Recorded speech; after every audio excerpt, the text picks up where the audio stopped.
It was Christmas Eve, 1952, and the air outside our little house was cold and biting, the kind of cold that felt like it could freeze the very bones inside you. The wind howled through the cracks in the walls, a constant reminder of the winter's harsh grip on the world. Inside, the warmth from the fire in the hearth barely managed to push back the chill. The kitchen was eerily quiet, and the only sound in the room was the soft crackle of the fire. The once cherished wooden table in the center of the room stood bare, its surface empty except for a single candle I had lit to cast a little light on the cold emptiness.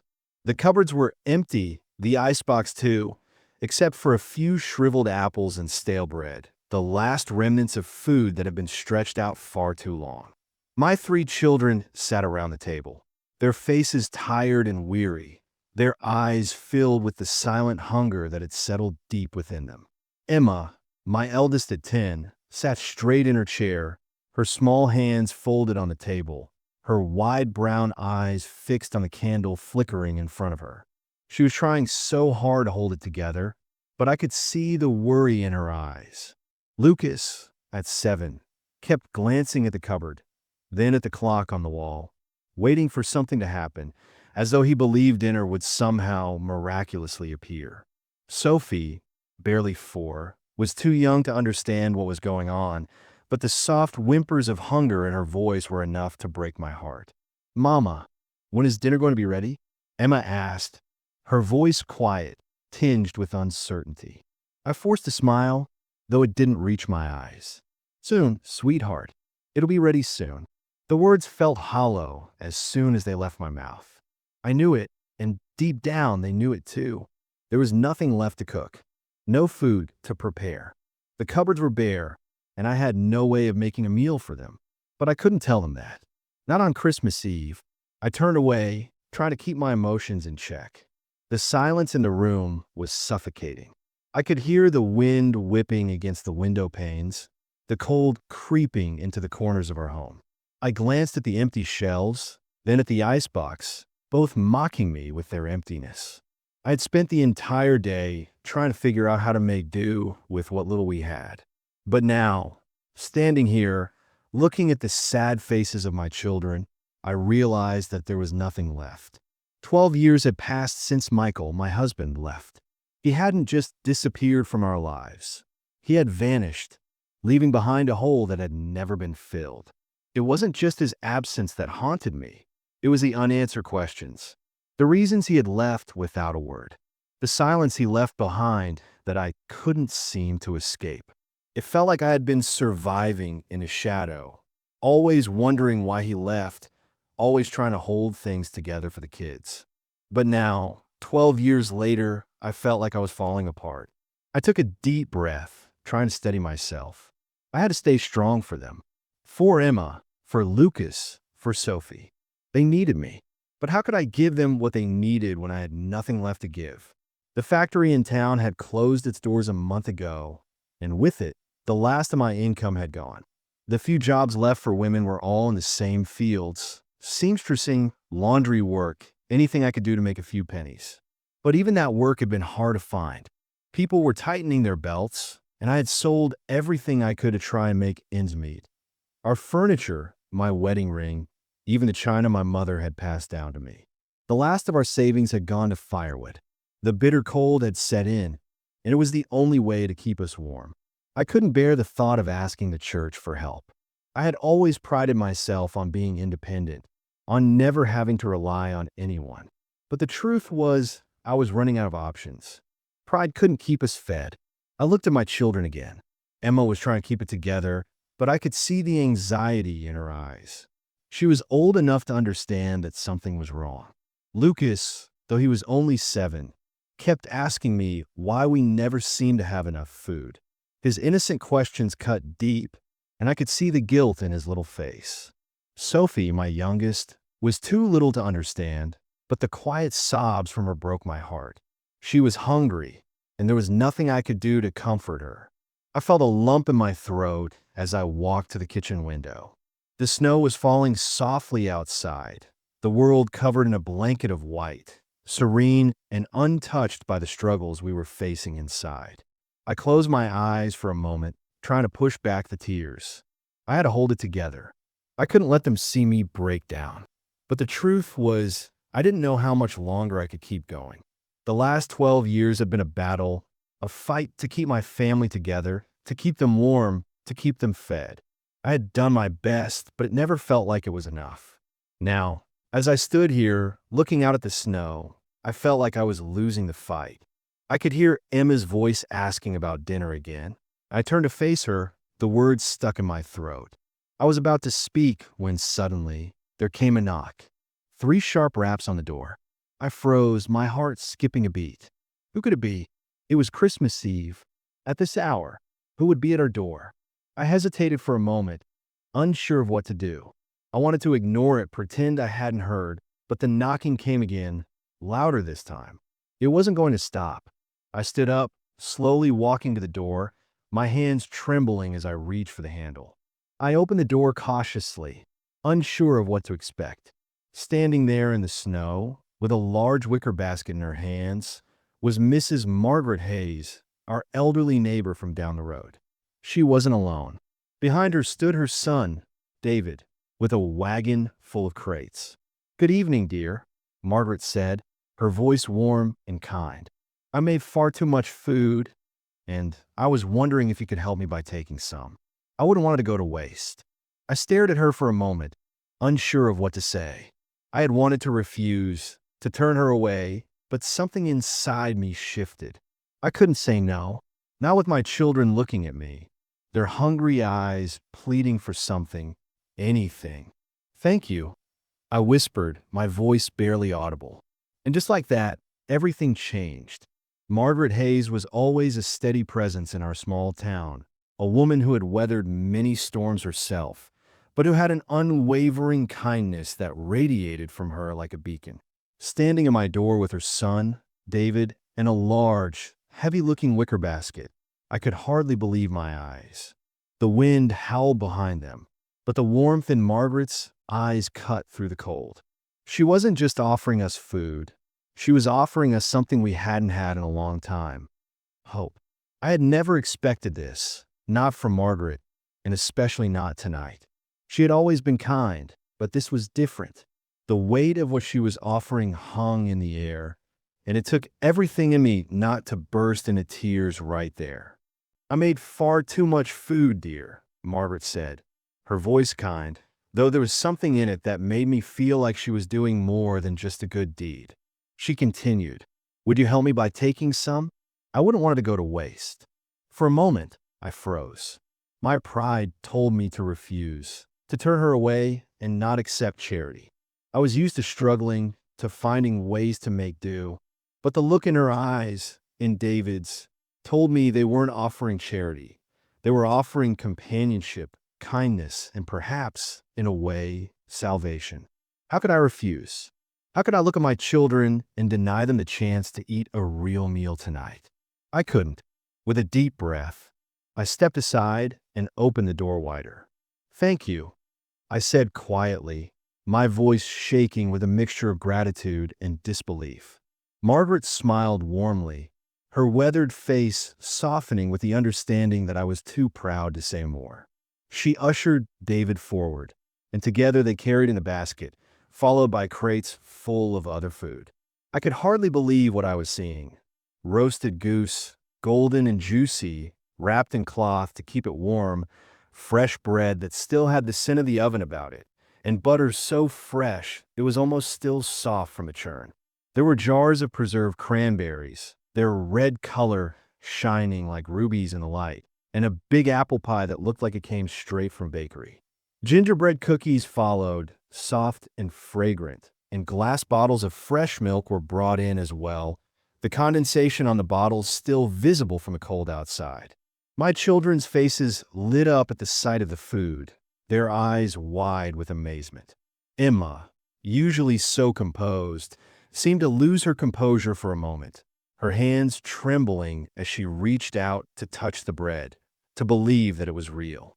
Lucas stared, wide-eyed, at the goose, and even Sophie, who had been so quiet, couldn't help but squeal with delight as she reached out for a cookie. I could feel my heart swelling with gratitude and disbelief. Margaret's kindness, David's quiet strength had turned the night around. For the first time in months, our home felt alive again.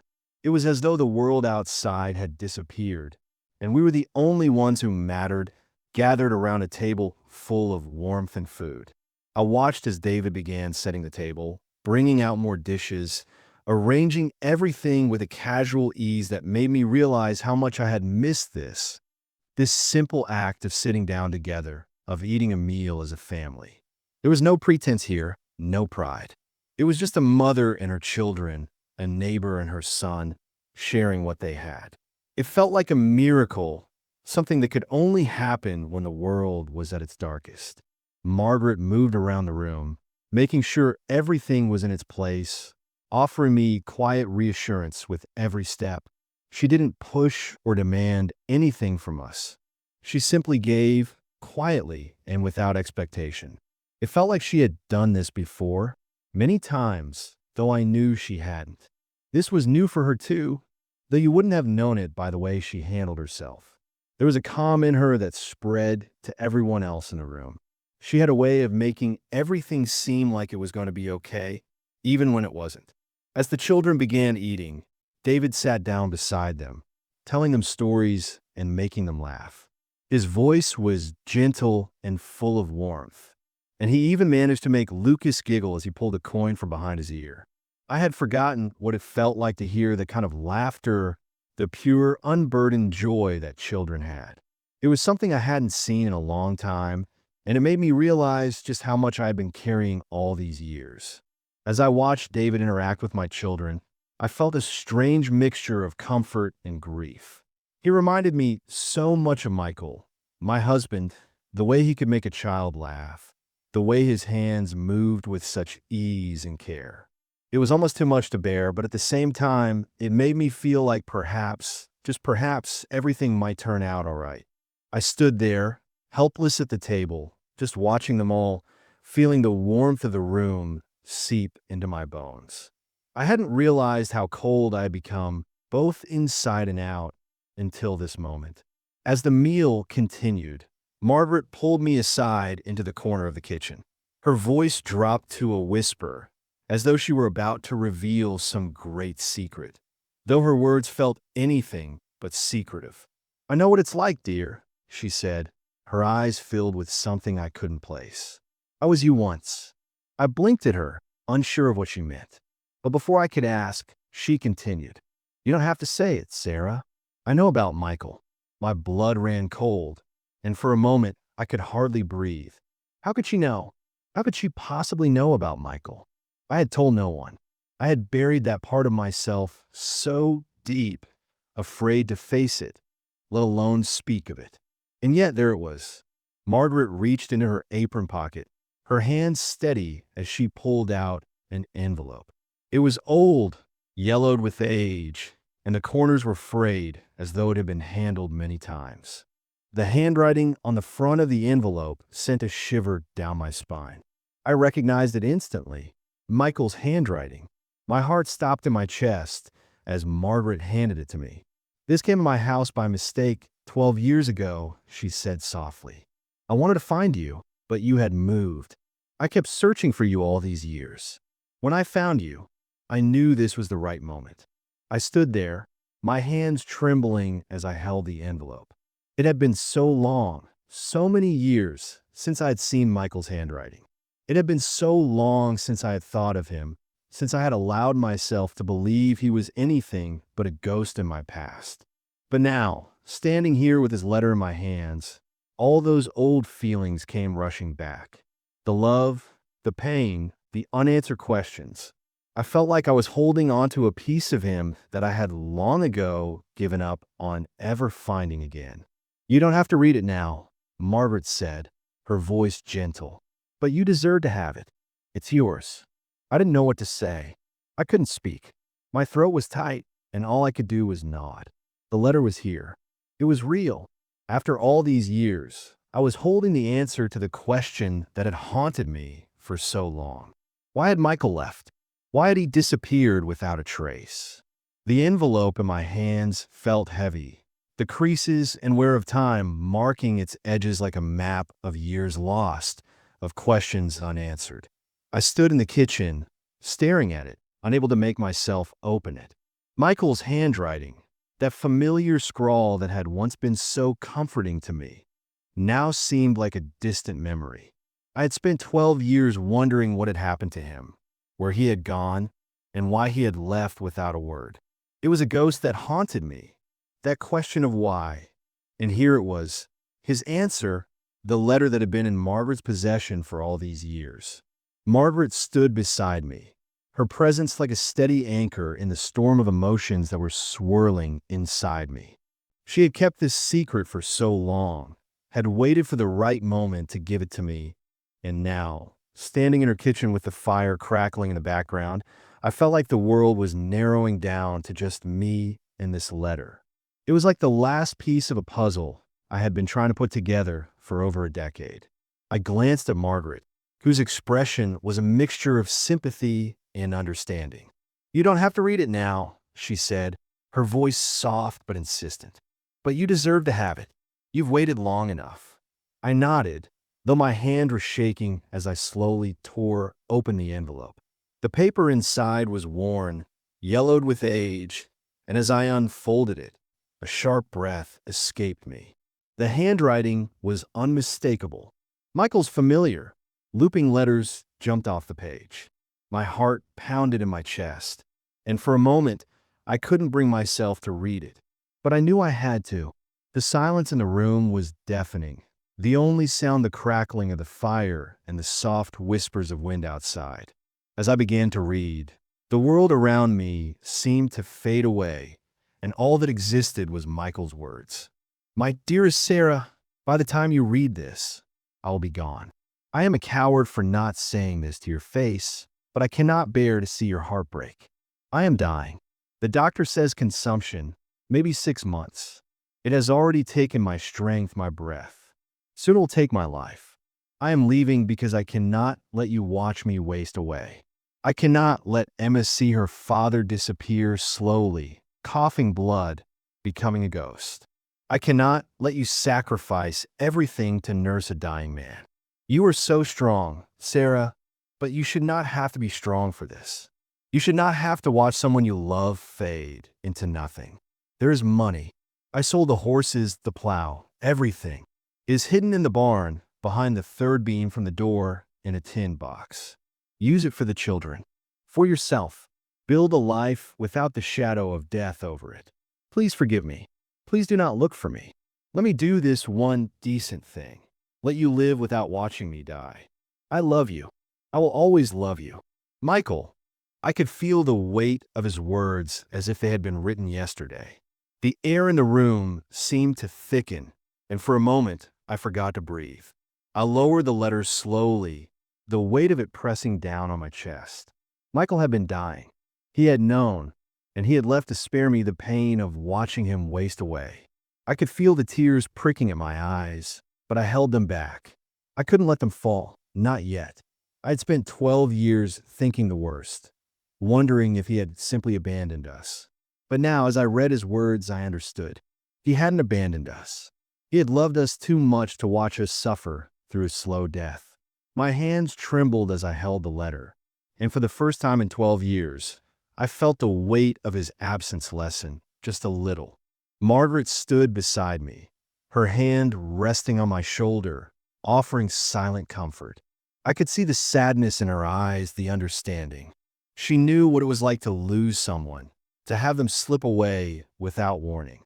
She knew what it was like to carry the burden of unspoken words, of unsaid goodbyes. I never knew. I whispered, the words barely leaving my mouth. I never knew he was dying. I never knew. My voice broke, and I finally allowed the tears to fall. Margaret didn't say anything. She simply pulled me into a gentle hug, holding me as I let go of all the grief, the anger, the confusion that had built up over the years. For 12 years, I had been angry with Michael for leaving without a word. I had blamed him for abandoning us. But now I realized it wasn't his fault. He had made the hardest decision of his life, and he had done it out of love, out of a desire to spare me from watching him fade away. I wiped my eyes, trying to steady my breath. The children were still eating at the table, blissfully unaware of the storm that had just passed over me. I could hear their laughter, their voices filled with joy, and for a moment I wanted to hold on to that. I didn't want to go back to the past, to the pain and the unanswered questions. I didn't want to dwell on what had happened. I wanted to focus on the present, on what I had now. "Thank you, Margaret," I said softly, my voice still trembling. "Thank you for bringing this to me." Margaret nodded, her eyes filled with understanding. "It was meant to be, Sarah," she said quietly. "You deserve to know the truth. And now, you can decide what to do with it." I looked at the letter again. The words on the page started to make sense. But as I read Michael's words once more, something began to bother me. The last line of his letter had mentioned a barn that he had hidden money in behind the third beam from the door. But there was no barn on our property. We had never owned horses. The house we lived in was small, simple, and had always been that way. I looked at Margaret, confusion crossing my face. "Margaret, there's no barn here. We never had one. We never had horses." Margaret's face turned pale, and she stepped back slightly, her hand lifting to her mouth as though she had realized something. "What do you mean?" she asked, her voice tight. "There's no barn on this property, Sarah?" I shook my head. "No, Margaret. We never had a barn. We never had horses." Michael was always talking about things we didn't have. The room suddenly felt colder, and the fire in the hearth flickered, as though the warmth had suddenly been drained away. I could feel the hairs on the back of my neck standing up. The letter was clear. The money was supposed to be hidden in a barn behind a beam. But there was no barn. There was no money hidden away. No tin box to save us. No way for Michael to have left us a way out. The weight of the letter seemed to grow heavier in my hands as the truth began to shift. The story Michael had written starting to unravel in ways I hadn't anticipated. There was no barn, no horses. Nothing that Michael had described in his final words matched anything about the life we had built here. The confusion settled over me like a fog, thick and disorienting, as I tried to make sense of it all. Margaret, who had been so sure of the letter's truth, now seemed just as perplexed as I was. We both stood there in the kitchen, the warmth of the fire doing little to ease the chill that had suddenly crept into the room. I couldn't look at the letter anymore. The words, once so comforting, now felt like a lie, a carefully crafted story that had been meant to give me closure, but instead had opened up an entirely new world of questions. But this doesn't make sense," I muttered, mostly to myself. My mind was racing, jumping from one thought to the next, trying to connect the dots, trying to make it fit. Michael's letter had been clear. He had hidden money for us. He had gone to great lengths to protect us from the hardship of his illness. Yet the barn, the horses, the hidden tin box, none of it fit. None of it made sense. Margaret stood silent for a moment, her brow furrowed as she tried to process what I had just said. "Are you sure there's no barn on the property?" she asked quietly, as though she were questioning her own memories. I nodded, my stomach tightening. "I'm sure. We've never had a barn, and we never had horses. The house, it's always just been this small cottage, nothing grand." My voice trailed off as I realized what I was saying. Michael's letter wasn't just wrong about the barn. It was wrong about everything. Maybe he was confused, Margaret suggested cautiously, though I could tell from her voice that she was trying to convince herself more than me. Maybe he was so sick, so out of his mind with the illness that he misremembered things. I shook my head, unable to accept that explanation. No, Michael was a proud man, but he was never confused. He wouldn't have written something like this if it wasn't true. I paused, my thoughts spinning. But there's something wrong here, Margaret. Something I'm not seeing. Why would he describe a life we didn't have?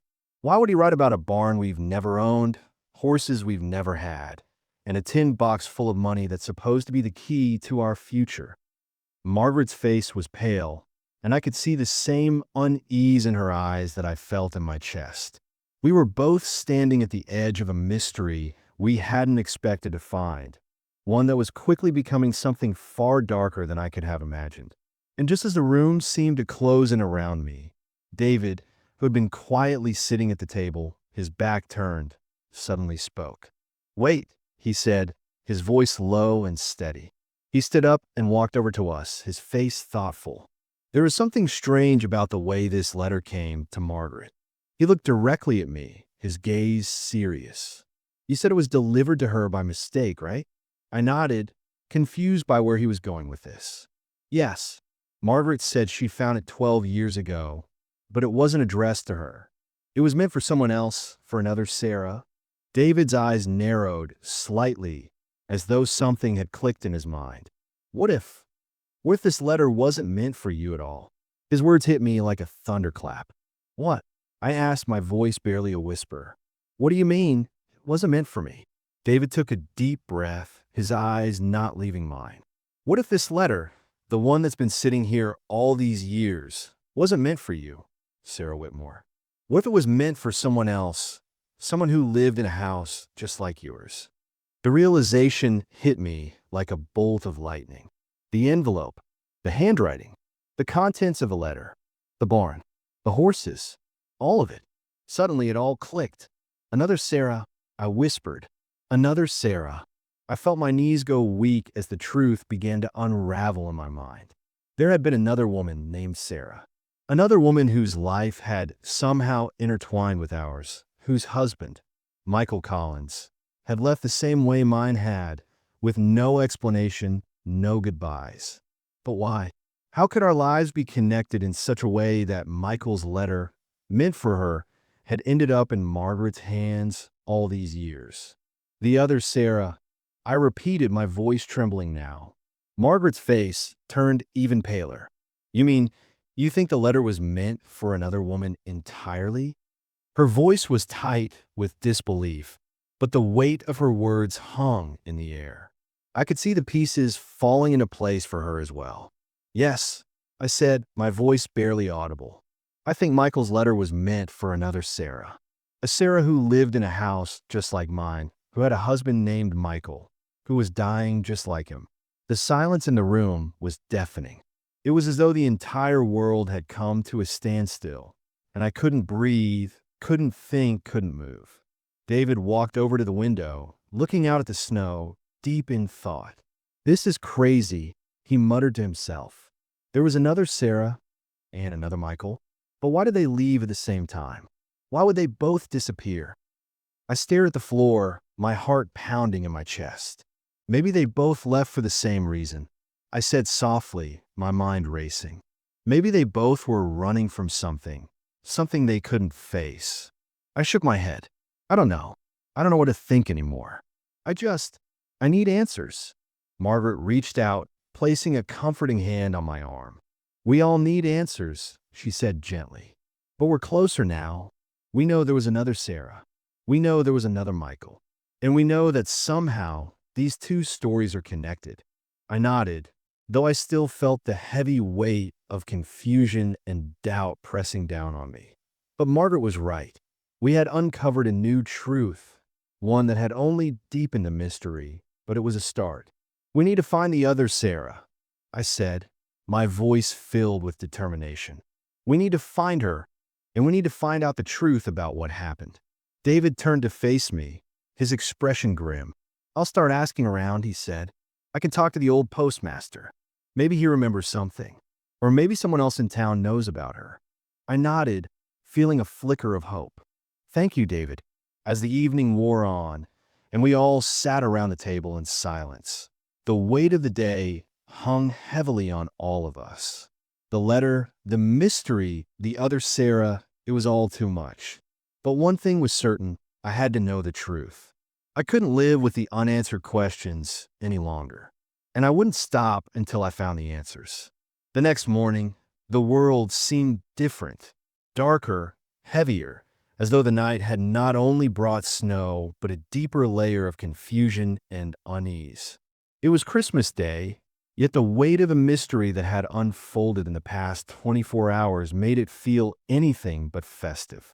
David, with his quiet determination, was preparing to head into town to ask around, to dig deeper into the mystery of the other Sarah and the connection between her life and mine. Margaret had already begun making the breakfast, her hands steady and sure as she moved about the kitchen. But there was a tension in the air that couldn't be ignored. I sat at the table with the children, forcing myself to smile and engage with them, though my mind was a whirlwind of unanswered questions. I couldn't shake the feeling that everything I knew about my life, about Michael, had just been turned upside down. As I watched the children eat their breakfast, I couldn't help but wonder what they would think when they were older.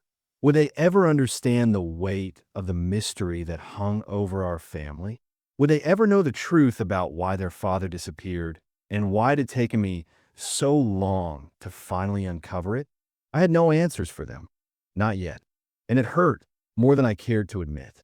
Margaret looked at me across the table, her expression kind, though there was a sadness there that mirrored my own. "It's going to be all right, Sarah," she said softly, as though sensing the turmoil that churned inside me. "We're going to figure this out. You're not alone in this." I nodded, though my heart felt heavy. How could I not be alone when everything I knew was based on lies? The letter, the barn that didn't exist, the other Sarah who had vanished without a trace. There were so many pieces to this puzzle, and yet I felt like I had only scratched the surface. The thought of confronting these unknowns terrified me. How would I face the truth when it finally arrived? What if it shattered everything I had believed about Michael and our family? David had already left for town, and as the hours passed, I found myself growing more restless. I had to do something. I couldn't just sit here and wait. I had to be part of this search. I had to find the other Sarah, to understand the connection between our lives. It was the only way to find closure, the only way to finally understand why Michael had left and why he had never returned. As the day wore on, Margaret continued to offer quiet support, making sure I had everything I needed, though I knew she was just as anxious as I was. It wasn't long before David returned, his face drawn, his steps slow as he entered the house. He had news, but it wasn't what I had hoped for. "I found her," he said, his voice quiet, almost reluctant, as though he were afraid of what I might do with the information. "Sarah Collins. She's still alive." My heart skipped a beat, and I could feel my pulse quicken. "Where is she? Where did she go?" I asked, barely able to contain the excitement that rose in me. "She's in Willow Creek," David said, his voice heavy with the weight of the words. "It's a small town, about 30 miles away. The postmaster remembers her well. She moved there after Michael disappeared. But there's more." I could feel the anticipation building inside me, and I braced myself for whatever else David was about to say. "The strange thing is," he continued, "the postmaster said that Sarah Collins wasn't just married to a Michael. She was married to Michael Whitmore." I froze, my blood running cold. "Michael Whitmore?" I repeated, the words tasting foreign in my mouth. "That can't be right. My Michael was Michael Whitmore." David nodded slowly, his eyes dark with the gravity of what he was telling me. "That's what the postmaster said. Michael Whitmore was married to Sarah Collins. They lived on Maple Street. And when Michael disappeared, Sarah Collins was devastated. She never remarried. She spent the rest of her life searching for him." I felt like the room was spinning. This couldn't be true. Michael Whitmore, the man I had loved, had never been my Michael. He had been someone else's. The man I had spent 12 years mourning, the man I had buried in my heart, was not the man I had thought him to be. My mind raced as I tried to piece together what this meant. Michael Whitmore had disappeared, but he hadn't just disappeared from my life. He had disappeared from Sarah Collins' life too.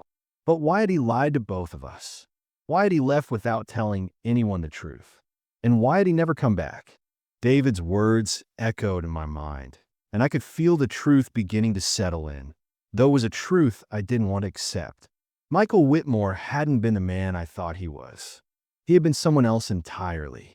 And in some twisted, tragic way, our lives had been linked all along. But I couldn't stop now. I couldn't let this be the end of the story. I had to know the rest. I had to find out what had happened to Michael, to Sarah, and to me.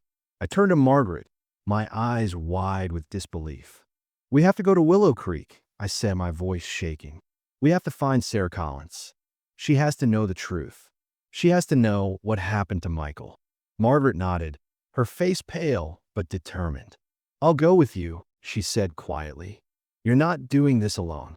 I looked at David, who was standing near the door, his expression unreadable. "I'll come too," he said. "I'll take you to Willow Creek. We'll find her." And so, without another word, we made our plan. The search for Sarah Collins would take us to a small town, to a place where the past had been buried, but where the answers we were looking for might finally be waiting. I didn't know what we would find when we got there, but I knew one thing for certain. I couldn't turn back now. The truth was out there, and I had to face it, no matter how painful it might be. The mystery of Michael Whitmore and Sarah Collins was far from over. And as we prepared to leave, I felt a strange sense of determination building inside me. I was going to find the answers, no matter where they led. The journey to Willow Creek was long and tiring. The roads barely passable as the snowstorm from the previous night still clung to the earth, thick and heavy. It felt as though the world had slowed down, the stillness outside mirroring the turbulence inside me.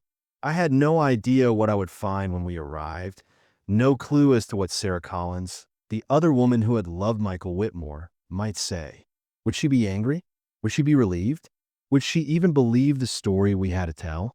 These thoughts swirled in my mind as David drove the wagon steadily forward, Margaret beside me, her hand on my shoulder as though she too were feeling the weight of what we were about to uncover. As the town of Willow Creek finally came into view, my heart began to race. It was a small town, nestled between hills with quaint little houses dotting the landscape, smoke curling from chimneys into the cold morning air. It looked so peaceful, so ordinary, but I knew there was nothing ordinary about the secrets it might be hiding.